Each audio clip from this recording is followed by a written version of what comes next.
Hello students, welcome to today's lecture of acid, bases and salts. So in today's lecture, we are going to do the NCERT exercise for acid, bases and salts. जितने भी questions हैं हमारे NCERT exercise में, हम हर एक question को detail में with concept study करेंगे और सॉल्व करेंगे. तो जिस भी क्वेश्चन में इस तरीके से हमारा जितने भी कंसेप्ट हैं ओवरऑल चैप्टर में वो भी कवर हो जाएंगे. तो चलिए क्वेश्चंस को सॉल्व करते हैं. सबसे पहले क्वेश्चन हमारे सामने है कि a solution turns red litmus blue, its pH is likely to be. बहुत ही बेसिक, बहुत इजी क्वेश्चन है. क्या बोल रहा है कि रेड लिटमस जो है वो ब्लू में टर्न हो रहा है. तो हमने पहले ही पढ़ा था कि जब भी ऐसा कोई सब्सटेंस या ऐसा कोई सॉल्यूशन जो लिटमस को ब्लू में चेंज कर देगा, इसका मतलब कि वो बेस होगा. वहीं अगर वो रेड में चेंज होगा, इसका मतलब वो क्या है, एसिड. इसका मतलब क्या है, वो एसिड. तो अगर बेस में चेंज हो रहा है, और हमने पढ़ा है कि जो बेस होता है वहां पे पीएच की वैल्यू क्या होती है, ज्यादा. बेस में या बेस के लिए we will say that pH की वैल्यू क्या है, ज्यादा. वाई एसिड के लिए हम क्या बोलेंगे कि पीएच की वैल्यू क्या है, कम.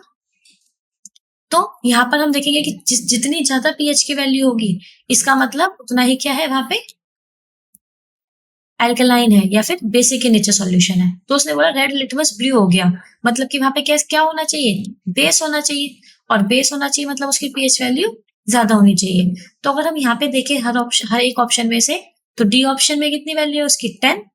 That means the answer is 10. The solution which turns red litmus to blue, its pH is likely to be 10. तो आंसर क्या था हमारा, डी. यही बोला था कि बेसिक सॉल्यूशन जो होते हैं उनकी क्या होती है, 7 से ऊपर वैल्यू होती है, और 10 क्या है, ज्यादा वैल्यू है. तो हमारा सॉल्यूशन क्या हो जाएगा, basic. Next, a solution reacts with crushed egg shells to give gas that turns lime water milky. वो बोल रहा है कि जब भी हम क्या कर रहे हैं, एक सॉल्यूशन है जिसके अंदर क्या है, क्रश्ड एग सेल्स. क्या है, क्रश्ड एग सेल्स. उसको अगर हम क्या कर रहे हैं, that to give a gas that turns lime water milky, वो क्या करता है, लाइम वाटर को मिल्की टर्न कर देता है. और हमने चैप्टर में पढ़ा था कि जब भी कोई भी ऐसी कौन सी गैस है जो हमारे लाइम वाटर को मिल्की टर्न कर देती है, इसका मतलब वो कौन सी गैस होती है, कार्बन डाइऑक्साइड गैस. कौन सी गैस होती है, कार्बन डाइऑक्साइड गैस. मतलब कि हम क्रश एक्सेल है, क्रश एक्शन के अंदर क्या होता है, कैल्शियम कार्बोनेट. पढ़ रखा है हमने. अब कैल्शियम कार्बोनेट के अंदर हम ऐसा क्या डालें जिससे कि क्या हो, वहां पे CO2 गैस रिलीज होनी चाहिए. क्या होना चाहिए, CO2 गैस रिलीज होना चाहिए. तो ये भी हमने पढ़ रखा है, जब भी कार्बोनेट किसके, मेटल के, किसी मेटल के कार्बोनेट जब भी वो एसिड से रिएक्ट करते हैं तो वो क्या करते हैं, कार्बन डाइऑक्साइड गैस रिलीज करते हैं. ये हमने पढ़ रखा है ना पहले. तो वही चीज हम बोलेंगे अभी भी कि जब भी हम कैल्शियम कार्बोनेट को क्या करें, एसिड से रिएक्ट कराएं, तो क्या बनेगा वहां पे, CO2 रिलीज होनी चाहिए. तो यहाँ पे हम देख सकते हैं कौन सा एसिड है, NaCl एसिड है, सॉल्ट है. HCl क्या है, एसिड. HCl क्या है, एसिड. तो यहाँ पे क्रश्ड एग सेल्स को कौन सी गैस पास करें जिससे वो लाइम वाटर को मिल्की टर्न कर देगा, that is HCl. That is HCl. अब देखो क्या होगा, जैसे कैल्शियम कार्बोनेट को हमने क्या करा, कैल्शियम कार्बोनेट को हमने HCl के साथ ट्रीट करवाया, तो यहाँ पे क्या होगा, CaCl2 कैल्शियम क्लोराइड बन गया, प्लस CO2 प्लस H2. इसका मतलब यहाँ पे कार्बन डाइऑक्साइड के साथ वाटर, कार्बन डाइऑक्साइड के साथ साथ वाटर भी बना, और कार्बन डाइऑक्साइड गैस ने क्या कर दिया, लाइम वाटर को मिल्की टर्न कर दिया. क्या कर दिया उसने, लाइम वाटर को मिल्की टर्न कर दिया. अब इतना तो हो गया. इसके बाद रिएक्शन हम देख सकते हैं कि हमारी ये रिएक्शन क्या है, भी एक अनबैलेंस रिएक्शन है. तो बच्चों रिएक्शन को तो आप बैलेंस कर सकते हैं आराम से, जो हमने ऑलरेडी पढ़ चुके हैं. ठीक है, चलिए नेक्स्ट क्वेश्चन पे अगर हम चले, तो 10 ml of a solution of NaOH is found to be completely neutralized by 8 ml of a given solution of HCl. 8 ml of a given solution of HCl. If we take 20 ml of the same solution of NaOH, the amount of HCl solution, the same solution as before, required to neutralize will be. देखो क्या कह रहा है question, बहुत easy question है. सिर्फ theoretical, मतलब सिर्फ इसकी जो स्टेटमेंट है वही थोड़ी सी आपको लगेगी देखने में, बट बहुत ही इजी क्वेश्चन है. क्या बोलता है कि 10 ml सॉल्यूशन है किसका, NaOH का. वो किसको न्यूट्रलाइज कर रहा है, HCl को. बेस है हमारा क्या, NaOH. एसिड क्या है हमारे पास, HCl. तो हम जब बेस को एसिड में ऐड कर रहे हैं तो उसको न्यूट्रलाइज कर रहे हैं. तो अगर हम 10 ml NaOH लेते हैं जो कि 8 ml HCl को कंप्लीटली न्यूट्रलाइज कर देता है। क्या? कंप्लीटली न्यूट्रलाइज्ड कर देता है। 20 ml NaOH को कितना HCl, 20 ml NaOH कितने HCl को न्यूट्रलाइज करेगा? तो ऑब्वियस सी बात है, यूनिटरी मेथड अप्लाई करेंगे। आप बहुत ही प्रीवियस क्लासेस से यूनिटरी मेथड सीखते हुए आ रहे हो कि 10 ml अगर 8 ml को न्यूट्रलाइज कर रहा है तो 1 ml कितने को करेगा? 8/10। वही 20 ml कितने को करेगा? 8/10 into 20।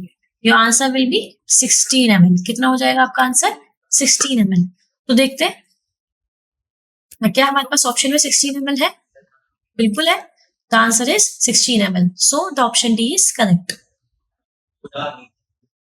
Now option D, yes, 16 ml of HCl will be required. और बेसिक यूनिटरी मेथड से, बेसिक यूनिटरी मेथड अप्लाई करके हमने क्या कर लिया? इस क्वेश्चन को सॉल्व कर लिया। बहुत ही इजी था, बहुत ही इजी। आई होप आप सबको समझ में आ रहा है सारा। Now, if we move to next question, that is which one of the following types of medicines is used for treating indigestion? अगर हम इंजेक्शन की बात करें, इंडाइजेशन की बात करते हैं, तो कौन सी इनमें से मेडिसिन है जो उसको ठीक करेगी? तो भाई इंजेक्शन हो रहा है, तो इंडाइजेशन कब होता है? हमें इंडाइजेशन तभी होता है हम क्या कर रहे हैं? हम ऑयली फूड खा रहे हैं, हम ऑयली फूड खा रहे हैं, या हम बोल दें कि जंक फूड खा रहे हैं, है ना? क्यों? कितने बर्गर्स हैं, चाउमीन, बर्गर और कितने ऐसे जंक फूड है जो हम अपनी बॉडी में डेली बेसिस पे खाते रहते हैं। तो हमारी बॉडी में भी क्या हो जाता है? उसकी वजह से एसिडिटी, क्या हो जाता है? स्टमक में एसिडिटी हो जाता है। तो ये एसिडिटी क्या करती है? हमें ट्रबल क्रिएट करती है हमारे लिए। एसिडिटी क्या करती है? हमारे लिए ट्रबल क्रिएट करती है। अब इस एसिडिटी को हमें कम करना है। हमें क्या करना है? इस एसिडिटी को कम करना है। तो हम किसका यूज करेंगे? एक एंटासिड का। एंटासिड मतलब कि जो ऐसा एक एंटासिड, मतलब कि ऐसा एक सब्सटेंस जो एसिडिटी को क्या करे? रोके, या एसिडिटी के इफेक्ट को क्या करे? कम करे। वो क्या कहलाएगा? एंटासिड। तो एसिडिटी को इफेक्ट को कम करने के लिए हम किसका यूज करते हैं? एंटासिड का। एसिडिटी के इफेक्ट को यूज करने के लिए हम किसका यूज करते हैं? एंटासिड का। So the answer is C. क्या है यहाँ पे answer? C. Antacid is use for treating indigestion. Write word equations and then balance the equation for the reaction taking place. तो देखो भाई, ये कि हमें रिएक्शंस दे रखी हैं, इस रिएक्शंस को हमें वर्ड इक्वेशंस को क्या करना है? इनके लिए सिंबॉलिक फॉर्म में लिखना है और इनको बैलेंस करना है। तो फर्स्ट चैप्टर में हमने ऑलरेडी डिटेल में बैलेंसिंग को पढ़ लिया है कि किस तरीके से हम बैलेंसिंग करते हैं। यहाँ पर हम वही सेम चीज को क्या करेंगे? यूज करेंगे और बैलेंस करेंगे। पहला question, dilute sulphuric acid react with zinc granules. Dilute sulphuric acid reacts with zinc granules, मतलब कि जिंक के तो ग्रेन्यूल्स हैं और वो क्या कर रहे हैं? डाइल्यूट सल्फ्यूरिक एसिड H2SO4 के साथ रिएक्ट कर रहे हैं। तो क्या बने? Zinc sulphate ZnSO4 plus H2, gas release हो जाएगी। अब देखो, अब मुझे कैसे पता चला कि यहाँ पे H2 रिलीज होगा? हमें किस पता चला H2 रिलीज होगा? तो हमने ये पढ़ा है, जब भी हम क्या करेंगे, किसी भी मेटल को किससे, किसी सल्फ्यूरिक एसिड मतलब कि एसिड से रिएक्ट कराएंगे तो वहां पे हमेशा हाइड्रोजन गैस रिलीज होती है।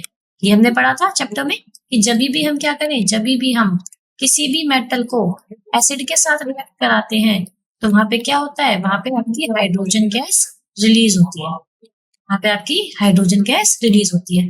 बच्चों बैलेंस तो उसको आप आसानी से कर सकते हैं। तो जो मैं आपको कंसेप्ट बताना चाह रही थी यहाँ पे, वो क्या था कि हमें पता कैसे चलेगा कि प्रोडक्ट क्या बन रहा है। यहाँ पे हाइड्रोजन गैस रिलीज होनी चाहिए, यहाँ पे वाटर फॉर्म होना चाहिए। तो इस सब के बारे में कंसेप्ट हम जान चुके थे, जो क्या बोलता था कि अगर मेटल और एसिड को हम रिएक्ट करें तो क्या बनेगा हमारे पास? Hydrogen gas. ऐसे ही हमारे पास बाकी ऑप्शंस भी, तो इन्हें सॉल्व करते हैं। पहला था सल्फ्यूरिक एसिड प्लस जिंक। पहला क्या था? Sulphuric acid plus zinc. चलिए, सल्फ्यूरिक एसिड प्लस जिंक, हमने क्या बोला था? यहाँ पे क्या बन गया? Zinc sulphate plus H2 gas.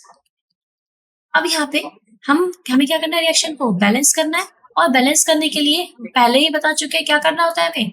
हर एक एटम की लिस्ट बना लो कि रिएक्टेंट में कितने एटम्स है और प्रोडक्ट में कितने एटम्स है, उनको काउंट करके उनके नंबर ऑफ एटम्स ड्रॉ कर दे। तो अगर हम देखें जिंक को, रिएक्टेंट में कितने नंबर ऑफ एटम्स है, तो बोलेंगे रिएक्टेंट में कितना है, काउंट करेंगे 1। हाइड्रोजन कितना है? 2। सल्फर कितना है? 1। ऑक्सीजन कितना है? 4। वही अगर प्रोडक्ट की बात करें तो जिंक कितना है? 1। सल्फर कितना है 1, ऑक्सीजन कितना है 4 और हाइड्रोजन कितना है 2।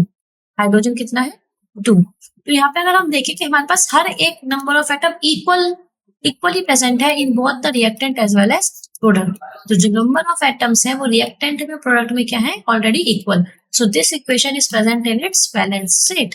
तो ये इक्वेशन क्या है हमारी ऑलरेडी एक बैलेंस स्टेट में प्रेजेंट है। I hope this question is clear to you. Now in the next question we have to react hydrochloric acid with magnesium. क्या करना है हमें हाइड्रोक्लोरिक एसिड को मैग्नीशियम के साथ रिएक्ट करना है। सो हाइड्रोक्लोरिक एसिड एंड मैग्नीशियम क्या है Mg+HCl। सेम कंसेप्ट जो हमने पहले इससे पहले वाली क्वेश्चन में अप्लाई किया था आप साथ साथ सॉल्व भी करेंगे। वही चीज हमें दिख रहा है कि एसिड के साथ रिएक्ट कराना है हमें मैग्नीशियम को। तो भाई हमें ये तो पता है कि हाइड्रोजन गैस रिलीज होगी और क्या बन जाएगा MgCl2। क्या हो जाएगा magnesium chloride and hydrogen gas. अब लिख देते हैं यहाँ पे ये क्या है मैग्नीशियम क्लोराइड। क्या है ये मैग्नीशियम क्लोराइड। अब यहाँ पे क्या हो जाएगा हमें नंबर ऑफ एटम्स काउंट करने मैग्नीशियम के लिए हाइड्रोजन के लिए और क्लोरीन के लिए। So the number of atom magnesium के लिए क्या क्या हो जाएंगे रिएक्टेंट में और प्रोडक्ट में। सो एक टेबल ड्रॉ करेंगे हम। क्या करेंगे अभी टेबल ड्रॉ करेंगे और उसमें नंबर ऑफ एटम्स लिखेंगे। यहाँ पे नंबर ऑफ एटम्स मैग्नीशियम के कितने हैं रिएक्टेंट में 1। इधर कितने मैग्नीशियम के प्रोडक्ट में 1। वही हाइड्रोजन के कितना है 1। इधर हाइड्रोजन का कितना है 2। इधर क्लोरीन कितना है 1। इधर क्लोरीन कितना है 2। तो अगर हम रिएक्टेंट में हाइड्रोजन और क्लोरीन के अमाउंट को डबल कर दें तो क्या वो प्रोडक्ट की नंबर ऑफ एटम्स इक्वल हो जाएगा। बिल्कुल हो जाएगा। तो हम क्या करें इधर 2 से मल्टीप्लाई कर दें। And now if you count the number of atoms in the reactant and the product we found that the number of atoms of magnesium, hydrogen and chlorine are same in both the reactant as well as product। कि reactant में भी और product में भी magnesium के hydrogen के और chlorine के नंबर ऑफ एटम्स क्या हो गए equal. That means now this equation is in its balanced form. This equation is present in its balanced form. तो हमें सिर्फ यहाँ पे इक्वेशन लिख के बैलेंस नहीं करनी हमें प्रोडक्ट की फॉर्मेशन भी खुद से करनी है। तो ये हमें कैसे पता चलेगा कि किस प्रोडक्ट की फॉर्मेशन हो रही है वो पता चला हमें कि हम जब भी मेटल की रिएक्शन कराएंगे किसी भी एसिड के साथ then the hydrogen gas will be released. Then the hydrogen gas will be released. Now in the next question sulphuric acid plus aluminium gives aluminium sulphate plus hydrogen. क्या है sulphuric acid और aluminium की हमें reaction करानी है। Sulphuric acid और aluminium की reaction करानी है तो हम कैसे करेंगे सल्फ्यूरिक एसिड प्लस एल्यूमिनियम। अब सल्फ्यूरिक एसिड क्या होता है हमें पता है H2SO4। अब एल्यूमिनियम के H2SO4 की रिएक्शन है मतलब क्या बनना चाहिए यहाँ पे aluminium sulphate plus hydrogen gas. अब एल्यूमिनियम सल्फेट कैसे बनाया हमने एल्यूमिनियम और सल्फेट। एल्यूमिनियम की वैलेंसी कितनी होती है +3। सल्फेट की कितनी होती है -2। क्रॉस करें क्या बन जाएगा Al2SO4 होल थ्राइस। तो Al2SO4 होल थ्राइस। ठीक है कोई डाउट किसी को भी। अब हम क्या कर देंगे इस इक्वेशन को balance number of atoms count करें एल्यूमिनियम हाइड्रोजन सल्फर और ऑक्सीजन रिएक्टेंट में और प्रोडक्ट में। रिएक्टेंट में और प्रोडक्ट में एल्यूमिनियम कितना है 1। हाइड्रोजन कितना है 2। सल्फर कितना है 1। ऑक्सीजन कितना है 4। प्रोडक्ट में एल्यूमिनियम कितना है 2। सल्फर कितना है 3। ऑक्सीजन कितना है 12 है ना और हाइड्रोजन कितना है 2। तो हम इधर देखें कि हमारे पास एल्यूमिनियम अनबैलेंस्ड है। सबसे पहले एल्यूमिनियम को बैलेंस कर दे इधर 2 से मल्टीप्लाई कर दे तो अब हमारे पास एल्यूमिनियम क्या हो गया बैलेंस में आ गया। अब सल्फर इधर 1 है और ऑक्सीजन इधर 4 है। तो अगर मैं सल्फर को 3 से मल्टीप्लाई कर दूं और ऑक्सीजन को भी अगर हम 3 से मल्टीप्लाई कर दें इसका मतलब हमारी इक्वेशन क्या हो जाएगी बैलेंस हो जाएगी। तो अगर मैं यहाँ पे अगर हम 3 से मल्टीप्लाई कर दें तो नंबर ऑफ एटम्स दोबारा काउंट करें।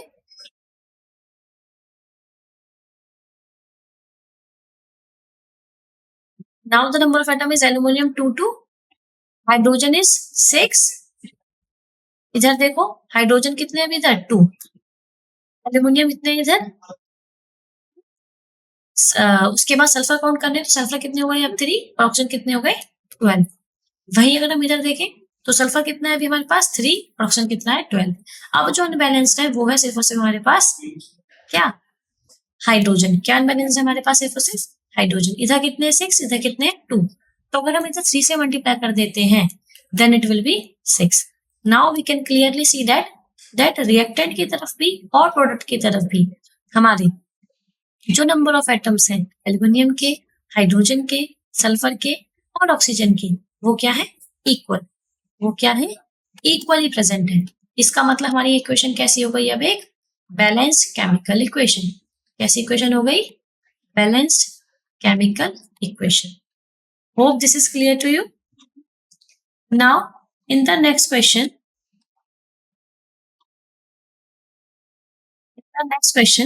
that we were doing is hydrochloric acid plus iron gives ferric chloride plus hydrogen. क्या कर रहे हैं, हमें HCl की और आयरन की क्या करानी है, रिएक्शन करानी है। हमें HCl और आयरन की रिएक्शन करानी है। तो क्या फॉर्मेशन होगी, सेम H2 गैस रिलीज होगी और क्या बनेगा यहाँ पे FeCl3, मतलब कि फेरिक क्लोराइड। क्या बन गया यहाँ पे, फेरिक क्लोराइड। अब सेम इक्वेशन क्या करनी पड़ेगी, balance, hydrogen, chlorine, iron, reactant, product. Reactant में कितने हैं हाइड्रोजन 1, प्रोडक्ट में कितने हैं 2, क्लोरीन कितना है इधर 1, इधर क्लोरीन कितना है 3, इधर आयरन कितना है 1, इधर आयरन कितना है 1। हमें यहाँ पे क्लियरली दिख रहा है कि हमारे पास हाइड्रोजन और जो क्लोरीन है वो अनबैलेंस स्टेट में है। तो पहले हमें क्या बैलेंस करना पड़ेगा, क्लोरीन। तो क्लोरीन के इधर कितने नंबर ऑफ एटम्स 3, तो रिएक्टेंट में क्या करें हम 3 से मल्टीप्लाई कर दें। So now the number of atoms for hydrogen and chlorine will change. क्या हो जाएगा, क्लोरीन के और हाइड्रोजन के नंबर ऑफ एटम्स चेंज हो जाएंगे। तो इधर हम लिख देते हैं हाइड्रोजन के लिए कितना है 3 और क्लोरीन के लिए भी कितना है 3। प्रोडक्ट में देखें तो क्लोरीन तो 3 है but still there is only 2 hydrogen atom. हमारे पास कितने यहाँ पे सिर्फ 2 हाइड्रोजन एटम है। अब अगर हमें इन 2 हाइड्रोजन एटम को बैलेंस करना है तो 2 को तो हम 3 नहीं बना सकते, बट इधर अगर हम 2 से मल्टीप्लाई, इधर अगर हम 3 से मल्टीप्लाई कर दें तो क्या रिएक्शन बैलेंस हो जाएगी, बिल्कुल हो जाएगी। दैट मीन्स अगर हम इधर 3 से मल्टीप्लाई कर देते हैं तो ये बन गया 6 और इधर हम क्या करें 6 लिख दें तो यहाँ पे 6 तो हो गए हाइड्रोजन, बट क्लोरीन भी कितने हो गए, अब 6, कितने हो गए 6। तो अब हमें इधर क्या करेगा 6 क्लोरीन बनाने, इधर कितने जबकि 3, तो 3 को 6 बनाने के लिए क्या करें हम 2 से multiply. So now in the product there will be 6 chlorine atoms, there will be 6 chlorine atoms. अब हाइड्रोजन भी बैलेंस हो गए, क्लोरीन भी बैलेंस हो गए, बट अब जब हमने काउंट किया तो अभी हमारे पास आयरन कितना है इधर 1 और इधर कितने है अभी हमारे पास 2, मतलब कि ये हमारे अभी अनबैलेंस स्टेट में है। अगर मैं इधर 2 से मल्टीप्लाई कर दूं, मतलब इधर मैं अब अगर 2 लिख दूं तो क्या यहाँ पे नंबर ऑफ एटम्स इक्वल हो जाते हैं, बिल्कुल हो जाते हैं। Now the hydrogen, chlorine and iron are present in equal numbers, मतलब कि यहाँ पे क्या है 6 और इधर भी कितने हैं हमारे पास 6। क्लोरीन इधर कितने हमारे पास 6, इधर प्रोडक्ट में भी कितने हमारे पास 6 और वहीं पे आयरन रिएक्टेंट में भी प्रोडक्ट में कितना है 6। तो हमारा आंसर क्या है 6 HCl plus 2 Fe gives 2 FeCl3 plus 3 H2। तो वही है HCl plus iron gives FeCl3 plus 3H2 6 HCl, मतलब कि हमारी क्या इक्वेशन बिल्कुल करेक्ट। नेक्स्ट क्वेश्चन पे चलते हैं। Compounds such as alcohols and glucose also contain hydrogen but not categorised as acid, describe an activity to prove it. देखो बच्चों बहुत अच्छा क्वेश्चन है। क्वेश्चन क्या बोल रहा है कि compound such as alcohols and glucose की, अगर हम अल्कोहल की और ग्लूकोज की बात करें,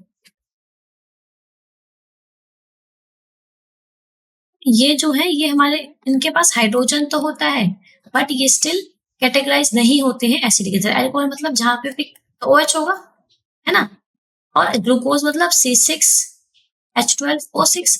तो देख सकते हैं हम हाइड्रोजन आयन सबके पास है बट स्टिल ये एसिड नहीं है। ऐसा क्यों, इसको प्रूफ करो किसकी मदद से, एक्टिविटी की मदद से। तो डिटेल में देखेंगे इसको, थोड़ा सा ध्यान से समझना है बच्चों। देखो हम क्या बोलते हैं कि हम कभी भी किसी चीज को कैसे पता लगाते हैं कि वो एसिड है या वो बेस है।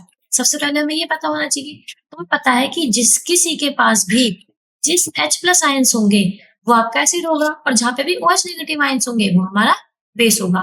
लेकिन क्या अकेला अपना जो हमारा एसिड है वो H+ आयंस रिलीज कर सकता है? नहीं। हमने हमेशा एक टर्म की बात करी कि जब भी हम एसिड को वाटर के अंदर डिसॉल्व करते हैं या फिर वाटर प्रेजेंट होता है एसिड के साथ, तब हमेशा क्या होता है उसके पास H+ आयंस प्रोड्यूस होते हैं। मतलब कि वहां पे आयनाइजेशन हो जाती है और वहां पे क्या प्रोड्यूस होते हैं? H+ ions. बट अगर वहां पे वाटर वाटर प्रेजेंट ही ना हो तो क्या वहां पे H+ आयंस प्रोड्यूस होंगे?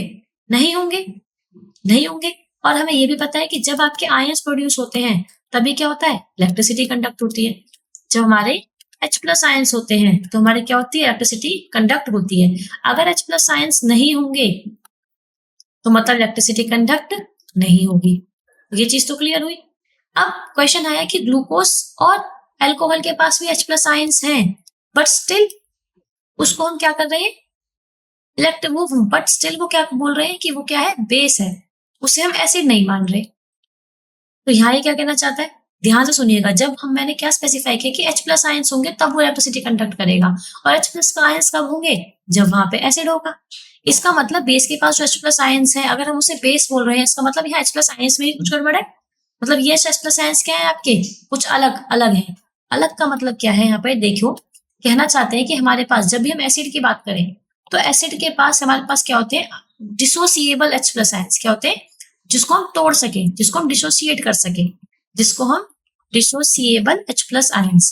बट वही अगर हम बात करें बेस की, बट वही अगर हम बात करते हैं बेस की, तो बेस के जो H+ आयंस होते हैं वो डिसोसिएबल नहीं होते, उनको हम डिसोशिएट नहीं कर सकते, उनको हम डिसोशिएट नहीं कर सकते। मतलब कि देखो, इसको हम छोटा सा एग्जांपल देते हैं आपको।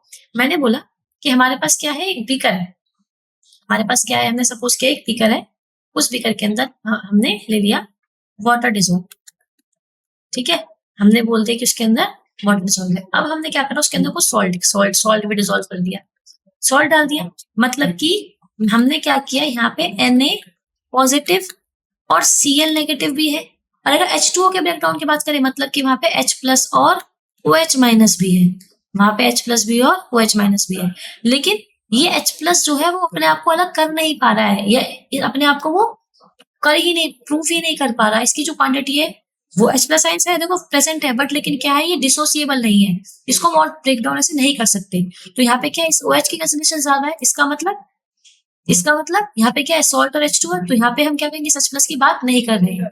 तो वही चीज मैंने बोली, अगर हम एसिड की बात करें वहां पर डिसोसिएबल H+ आयंस होंगे, लेकिन वही अगर हम बेस की बात करेंगे तो बेस के H+ आयंस डिसोसिएबल नहीं होंगे।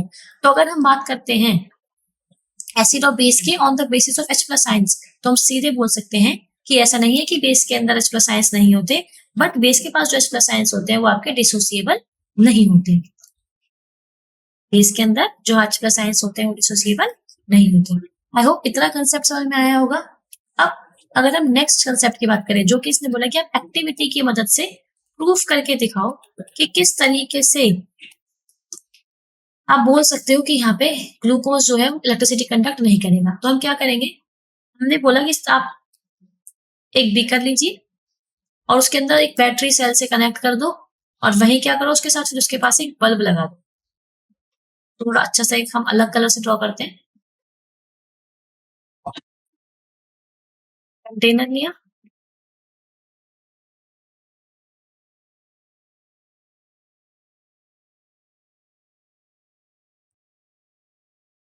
इसके अंदर हमने HCl लिया, या फिर अभी तो हम ग्लूकोज की बात कर रहे हैं तो हम ग्लूकोज की बात करते हैं।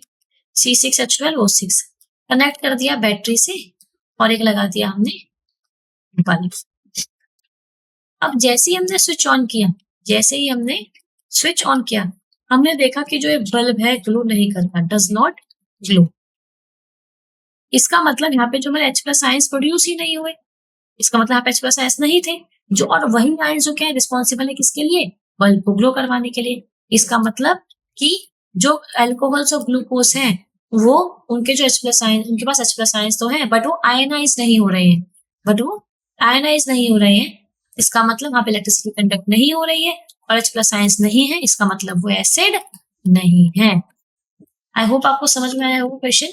क्या कहता है कि भाई देखो उन्होंने एक्सपेरिमेंट बोला कि हमने बोला कि 2 नेल्स ली और उसको क्या करा, एक कॉर्क पे फिट कर दिया and are kept in 100 ml beaker. हमने एक बीकर पे 2 ऐसे लोहे की नील लेके अटैच कर दी। अब नेल्स को हमने क्या करा, 6 वोल्ट की बैटरी से अटैच कर दिया थ्रू अ बल्ब और स्विच, और एक बल्ब लगा दिया और एक स्विच लगा दिया। अब यहाँ पे क्या करा, बल्ब लगा दिया और एक स्विच लगा दिया। अब इतना तो कर दिया, जरा से आयरन नेल्स ली, आयरन नेल्स को कनेक्ट कर दिया,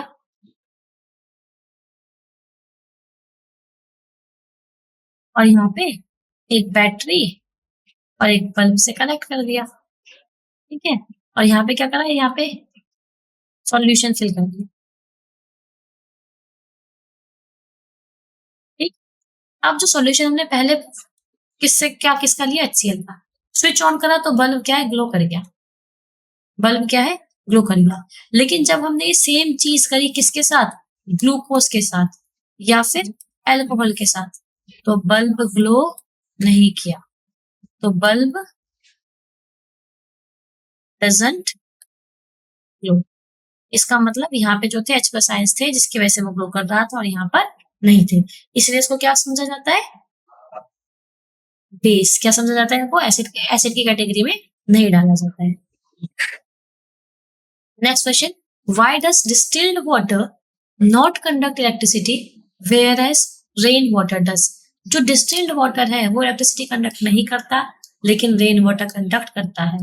देखो सेम कंसेप्ट जो हमने आपको बताया अभी, डिस्टिल्ड वाटर की अगर हम बात करें, डिस्टिल्ड वाटर किस किस के बीच में बात कर रहा है, डिस्टिल्ड वाटर की और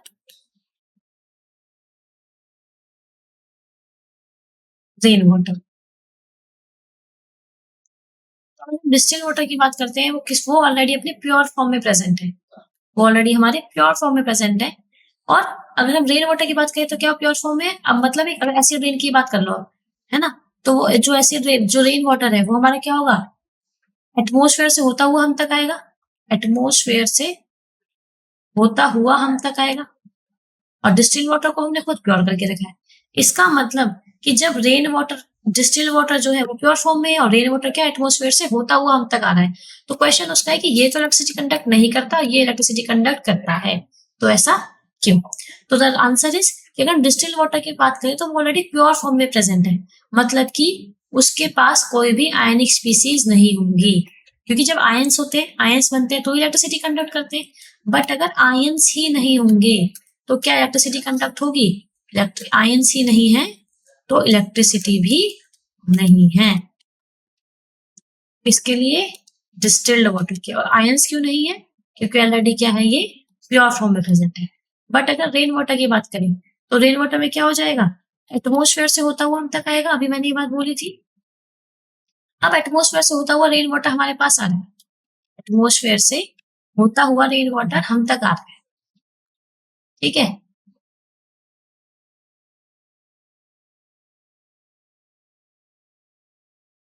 अब तक रेन वाटर आ रहा है। अब जब ये एटमोसफेयर से होता हुआ आ रहा है तो भाई रास्ते में इसको कार्बन डाइऑक्साइड भी मिल रही है, ऑक्सीजन भी मिल रही है, डिफरेंट है ना, गैसेस प्रेजेंट है। तो रेन वाटर क्या होता है, H2O क्या करता है, इनके साथ रिएक्ट कर जाता है। रेन वाटर क्या है, पानी ही तो है, H2O क्या करता है, इनके साथ रिएक्ट कर जाता है, और वो कार्बोनिक एसिड की क्या कर देता है, फॉर्मेशन, मतलब डिफरेंट डिफरेंट एसिड से क्या हो जाती है, फॉर्मेशन हो जाती है। किस तरीके से होती है, क्योंकि वाटर जो है वो एटमोसफेयर से होता हुआ आ रहा है, वहां पे गैसेस प्रेजेंट है, और वो क्या कर देगा, उनको साथ कंबाइन करके एसिड्स की फॉर्मेशन कर देगा। अब वही चीज है, फॉर्मेशन कब, रिएक्शन कब हो रही है, जब वहां पे क्या होगी, आयनाइजेशन, वहां पे आयनिक स्पीसीज प्रेजेंट होंगी, है ना।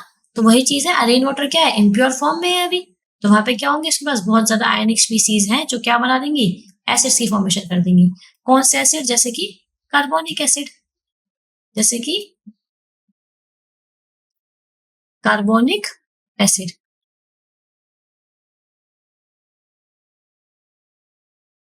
कार्बोनिक एसिड,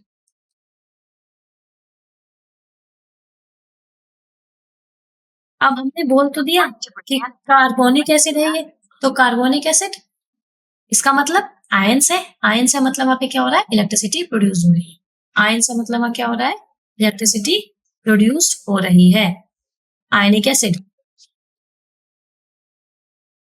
तो हमें ध्यान रखना है, कार्बोनिक एसिड या फिर और भी डिफरेंट टाइप के एसिड्स प्रोड्यूस होते हैं जब रेन वाटर एटमोस्फेयर से होता हुआ हमारी तरफ आता है। ठीक है, कार्बोनिक एसिड का फॉर्मूला क्या हो जाएगा हमारे पास H2CO3। क्या हो जाएगा H2CO3।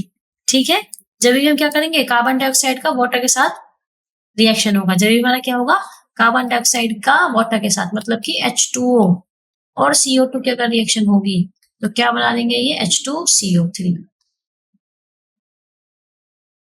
देते हैं H2O plus CO2 forms H2CO3 that is carbonic।